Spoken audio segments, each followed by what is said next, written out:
Mixing with my mixing tip of the week, setting effects return levels.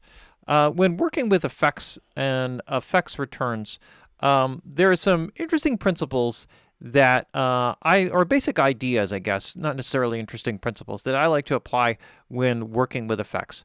One is that I like to hit the effects somewhat hard. So when I open up my sends, I generally bring the output levels, like you can see many of them are right at 0. And when I set the output level of my effect, I usually bring it back.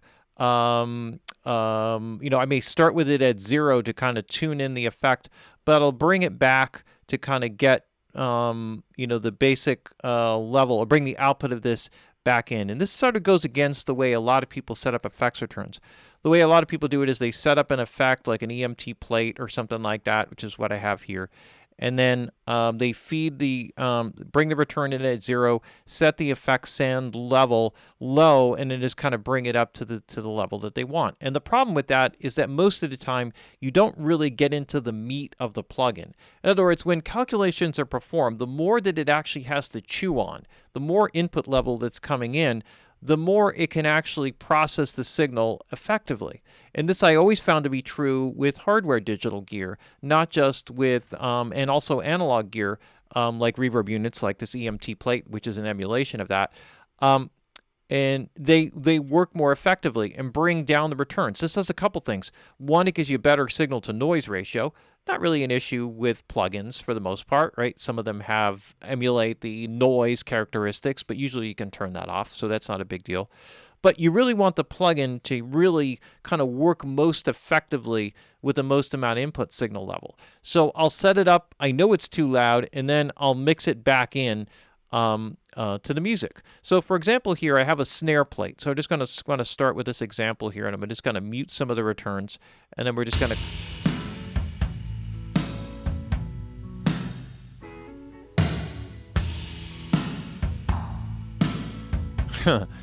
Interesting little pop there.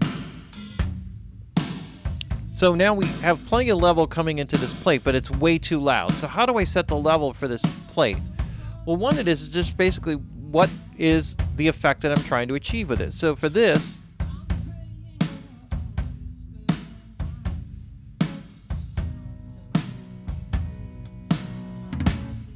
so what I'm trying to do in this case with this particular effect is that I wanted to kind of fill out and add some sort of sustain to the snare. I'm not looking for that big, long, airy reverb. So the purpose of the reverb or the effect is really critical to setting the gain for it. Now, when setting the return level, here's an interesting principle and something to really think about. When you set return levels on things, most of the time, what will happen is when you take that reverb or that mix outside of your nice, clean listening environment or outside of your headphones and you bring it into the real world with earbuds, walking, down the road or in your car with the noisy traffic and all that sort of stuff, what'll happen is low-level energy stuff in the mix will get lost, and most of the time that is effects and reverbs. So you notice that I have compressors on all my reverb returns here, and I like to compress reverb returns for one reason. It allows me to condense the reverb signal, allowing me to also shorten reverb times so it doesn't have to be as long, and then have the overall gain be a little bit higher in the mix. So the benefit of this, and this doesn't always work, it's not necessarily like a thing you would do with everything in every return, but what it does is it brings the overall reverb up to a place in the mix where you can hear it a little bit more consistently.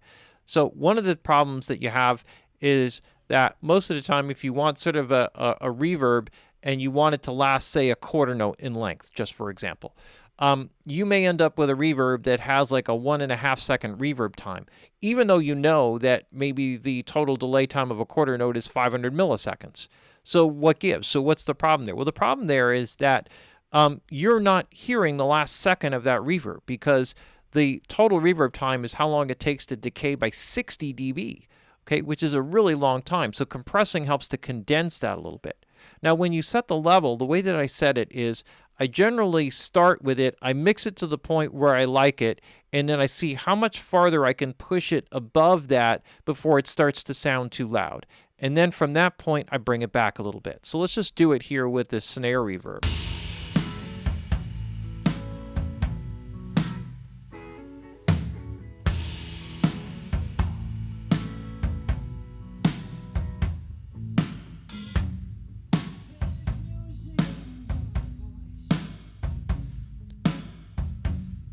So that's like a touch loud. I'm going to back it off. Now when I start to mix in other instruments,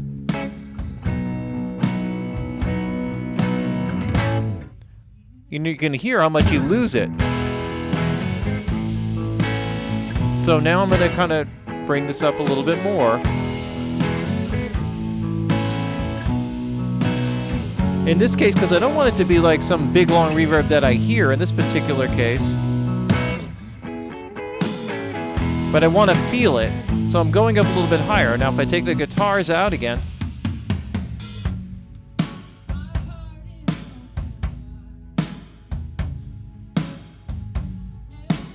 I'm going to raise it up even a little bit more.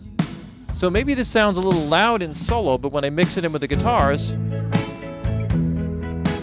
now I can still feel the impact of this. Love me too, so I'm sitting here waiting by the phone. Talk to me, baby, I don't wanna be wrong. Talk to me, baby. So obviously this is not the most important thing in the mix. Let's go to a vocal real quick. If I work with a vocal track, and let me just kind of start up here from the verse. There's music in your voice, a song so soft and sweet that I had no choice, my love. I'm praying for a whisper in my ear. So what I have just is a sound to make it clear. So I'm sitting here. I have a doubler effect. So let's just kind of work with this from a basic point of view. I have an early reflection. So this is just adding space. There's music in your voice, just adding a little bit of air around the voice. a song so soft and sweet that I Very had subtle. no choice, my love. Now the doubler effect is meant to I'm praying for a whisper in my is not meant to be so much heard as felt. Okay, so here it almost sounds a little bit too loud in this section. There's music in your voice, So when I mix it in, a song so soft and sweet that I had no choice, my love. I'm praying for a whisper in my ear. so here at this point I'm feeling what I'm really listening for, and the effect that we're trying to achieve here is actually to have it come a little bit forward in the mix, right? To kind of separate a little bit, and that's what the sort of spreading doubler effect is. I won't get into the specifics of the effect. Maybe that's another mix tip. Now let's get on to the reverb. There's music in your voice, a song so soft and sweet that I had no choice, my love. I'm praying for a whisper in my ear, just a sound to make it clear. So I'm sitting here waiting by the phone. Talk to me, baby, I don't wanna be wrong. Talk to me, baby, what's the use in taking so long? So when I find that place, which is like a little bit lower like than where I have it right now, I mix it up just a touch because I know I'm going to lose a bit of that in a noisy environment. So I'm kind of always trying to push this envelope, find the envelope, find this place where I really like it within my headphones or my speakers, and then raise it up a touch from there. Bring it to the point where it's too loud and back it up just a touch. And what you'll find is that when you carry your mixes outside of your quiet listening environment, that you will hear the effects. So part of the way that I offset this is by compressing a lot of the reverb returns to help condense help to enhance the density of the reverb. So this is also a big part of it and something else to consider. But the main considerations here, if I can just kind of sum up, make sure you have a good amount of signal without distorting going into your effect processor, whatever it is, right? If this case, if another EMT plate or whatever reverb, so that you have enough for it to kind of chew on and create the processing that you're looking for. Compressing the return helps because it allows you to shorten the reverb time and bring up the overall gain a little bit louder, so you hear it more effectively in the mix. So that's another tip that you can add in, and then mix it just a touch louder than maybe where you want it, so that when you take it outside of your quiet listening environment, You know you're going to lose some of it. You still have the effect of the depth and distance or size or whatever it is that you're trying to achieve with the reverb. Okay, there's a Mixing with Mike mixing tip, how to set reverb levels or effects levels in a mix.